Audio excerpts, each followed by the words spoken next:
Then we have another thing where Brittney Griner says that says something about that effing white girl. Now, can you imagine the outrage if Caitlin Clark said those things? The injuries that black girl was running. The WNBA finds itself drowning in yet another controversy that perfectly encapsulates everything wrong with how the league treats its biggest star. As shocking footage appears to show Brittney Griner calling Caitlin Clark a effing white girl after fouling out against the Indiana Fever, while the league that has profited enormously from Clark's star power continues to turn a blind eye to the systematic targeting and harassment of the player who single-handedly saved their struggling. What she said, but the way people are taking it is that she said some very disrespectful stuff. All right, so let's take a look at what she is saying right here. I'm not a lip reader, but it looked like right here she says, effing white girls. Oh, man. Effing trash, effing white girls. Effing trash right there. Effing. What unfolded on Thursday night during the Indiana Fever's 81-76 victory over the Atlanta Dream was nothing short of disgraceful, though sadly not surprising, for anyone who has been paying attention to how WNBA players treat Caitlin Clark. Brittney Griner, the same player who was traded for the Russian Merchant of Death and became an international incident, apparently couldn't handle being outplayed by a 22-year-old point guard who weighs about half as much as she does. The post from Brittney Griner, and I don't. One thing I don't understand is that, like, there is some kind of flimsy evidence, I guess. Like, we're not lip readers. We're not lip readers. She probably says trash. Like, it sounds like she has said. It looks like what it apparently says is effing Ling mightily throughout the game, managing only 5 points in 25 minutes. Griner found herself ejected from the game for accumulating too many fouls, but instead of walking off the court with the dignity expected of a professional athlete, cameras caught what appeared to be Griner mouthing the words trash and effing white girl in reference to Caitlin Clark. Let that sink in for a moment. A veteran player, someone who should be setting an example for younger athletes resorting to racial slurs because she couldn't handle being outplayed by someone half her size.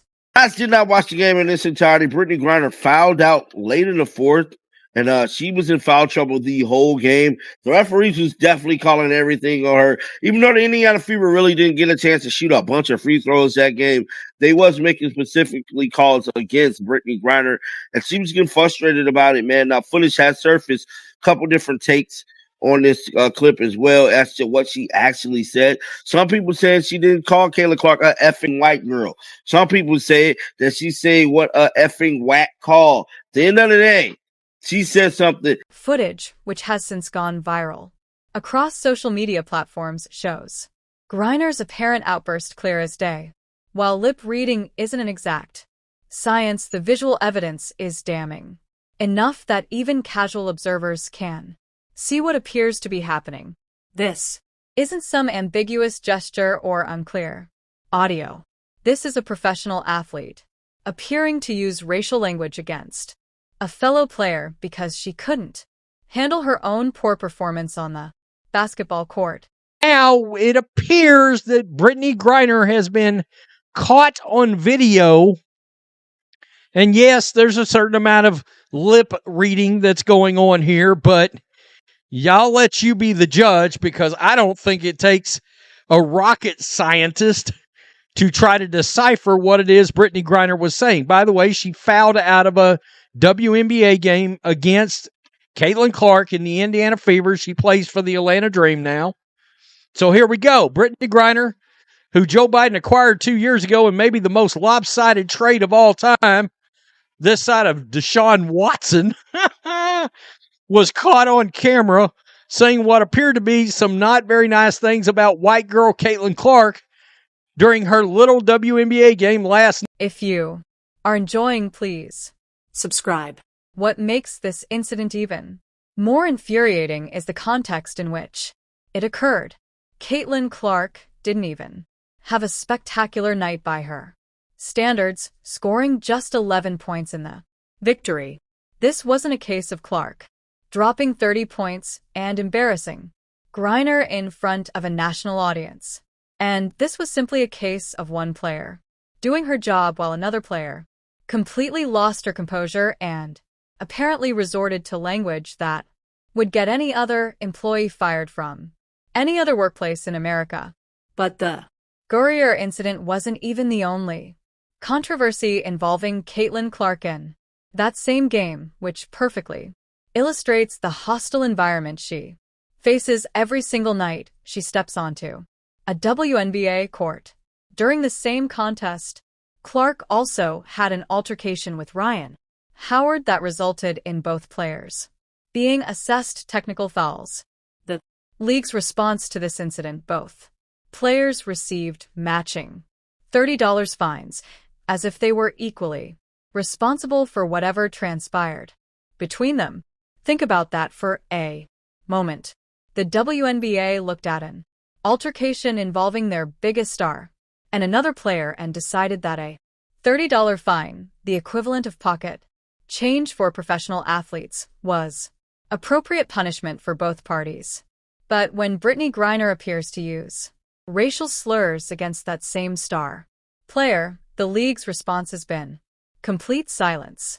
A lot of very, very racist women, right? These are racist women who were taught that they were God's gift to women's basketball, that they are black, and because of that, they are better than white people at sports. That's the one area that they can succeed over white people in sports, right? And this is their league, right?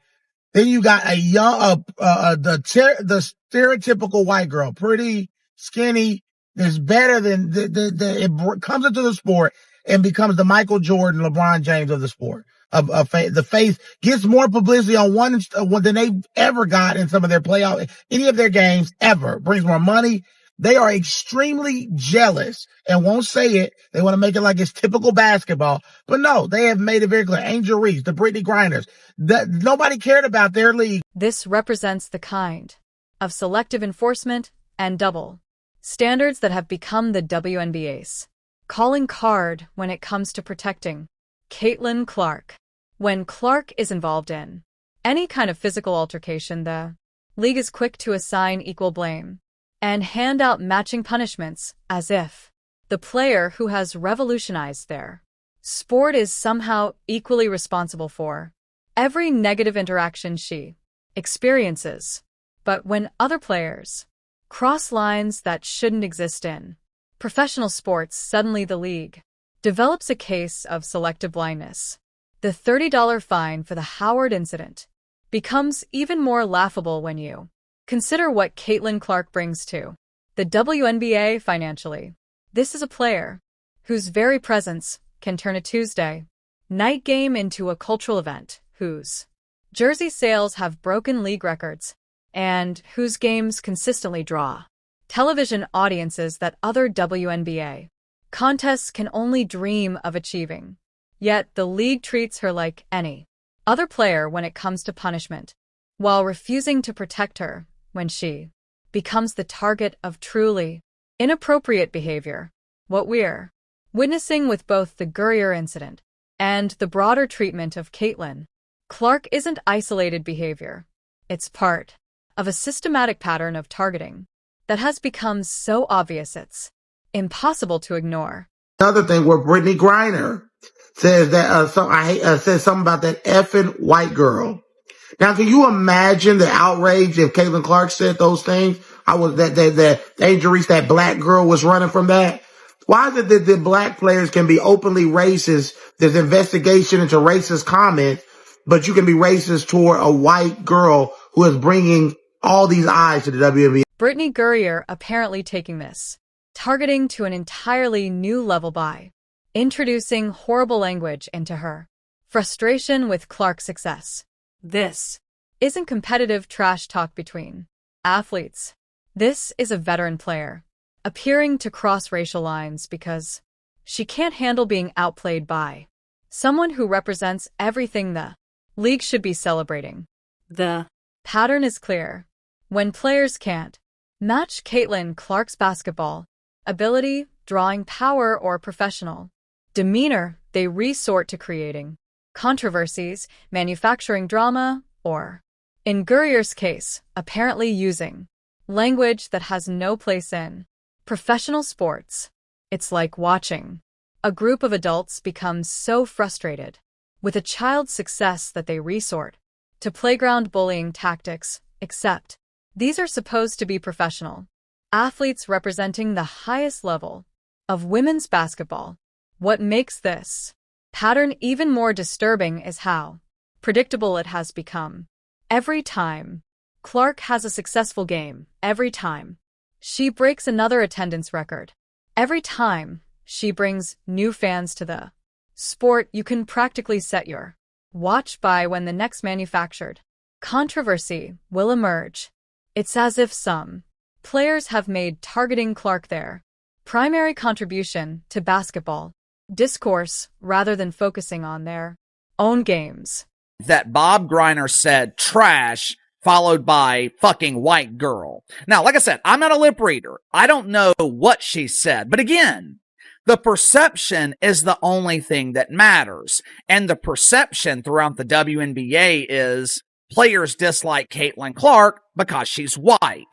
I think the main reason they dislike Caitlin Clark is because she's white and has elevated the league into the mainstream. The most infuriating aspect of this entire situation is the WNBA's complete failure to protect the player who has done more for their league than anyone in recent memory. This is the same organization that has watched Caitlin Clark transform their sport from a niche product to a cultural phenomenon. Yet, they seem more interested in appeasing the players who target her than protecting their most valuable asset. The league's silence on the Gurrier incident speaks volumes about their priorities and their spine or lack thereof. When faced with footage that appears to show one of their players using racial language against their biggest star, the WNBA has chosen to pretend it didn't happen rather than address it head-on. This isn't just poor leadership. It's cowardly leadership that prioritizes avoiding difficult conversations over maintaining professional standards. Compare this to how other professional sports leagues handle similar situations. The league's failure to act on the Gurrier incident becomes even more egregious when you consider their previous responses to much less serious situations involving Clark. They were quick to assign equal blame for the Howard altercation, suggesting they're perfectly capable of taking action when it suits their purposes. But when faced with apparent racial language directed at their star player, suddenly they develop paralysis. I wonder what would happen if you catch one of the white players saying effing black girls. You know what I'm saying? Like, what would happen if Caitlin Clark was saying something around that way with her lips? Oh, the internet will burn down, fam. They will be coming at Caitlin Clark left and right. You already have some people, especially in the media, saying, oh yeah, Caitlin Clark always get these special whistles. She's this, she's that, race this, race that. So I can only imagine if she messed around and had a video that was close to something like this. Come on, fam. A purely business perspective, the WNBA's failure to protect Caitlin Clark is one of the most short-sighted decisions in modern sports management. This isn't just about doing the right thing morally, though that should be reason enough. It's about protecting an investment that has transformed their entire industry. Caitlin Clark's impact on WNBA attendance, television ratings, and merchandise sales isn't a matter of opinion. It's measurable fact that shows up in every financial metric the league tracks. Her games consistently outdraw other WNBA contests by massive margins. Her jersey is the league's bestseller. And her presence has attracted sponsors and media attention that the WNBA couldn't buy with their entire marketing budget.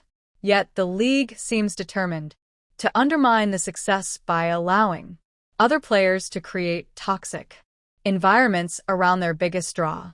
When players like Angel Reese can spend months manufacturing controversies without consequence, or when Brittney Griner can apparently use horrible language without facing suspension, it creates an atmosphere where targeting Clark becomes acceptable. This approach isn't just morally wrong, it's financially suicidal.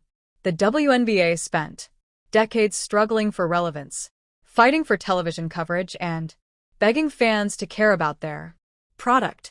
Then Caitlin Clark arrives and single-handedly solves many of these problems, only to watch the league fail to protect her from the very players who should be thanking her for elevating their sport.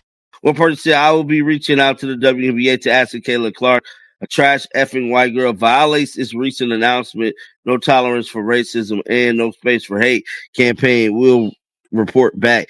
Now, that is interesting because we know that they've been pushing their whole campaign about racism, attacks, and all these different scenarios playing out in the W.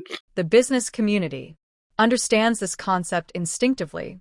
When you have an employee who dramatically increases your company's value and profile, you protect that employee from workplace harassment, toxic behavior, and hostile environments.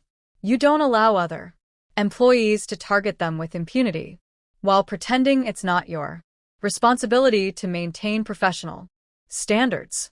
A suspension for Brittney Griner wouldn't just be about punishing one player for inappropriate behavior.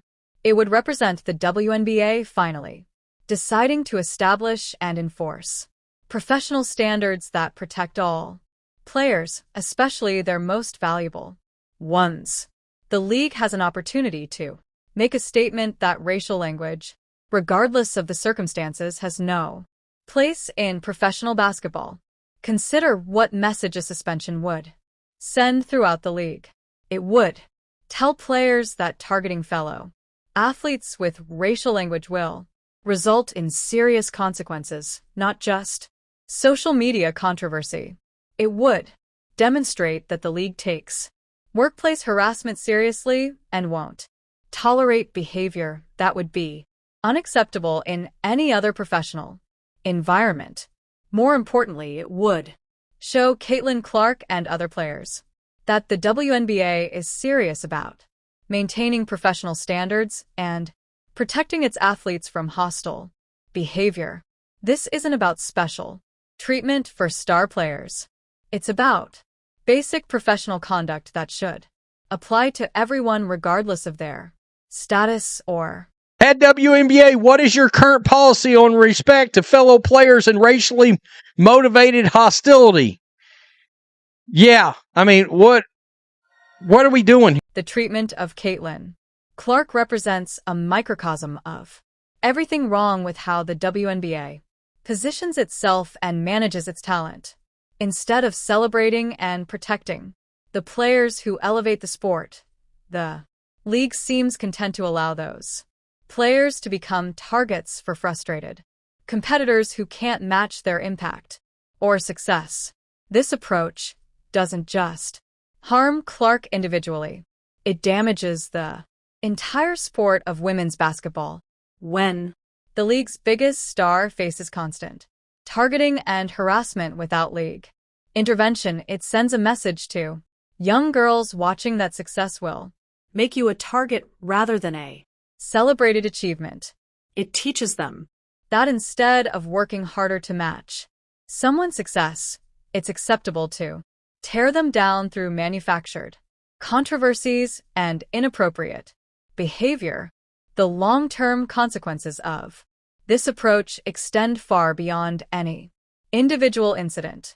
If the WNBA continues to allow its stars to be targeted with impunity, it risks creating an environment where talented players might choose other opportunities rather than subject themselves to systematic harassment. It also risks alienating the new fans that players like Clark had brought to the sport.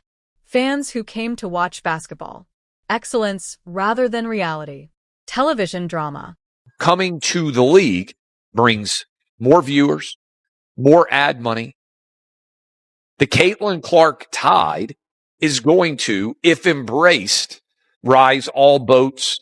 The majority in the league, which is black women, has done everything they can to not welcome Caitlin Clark to the league.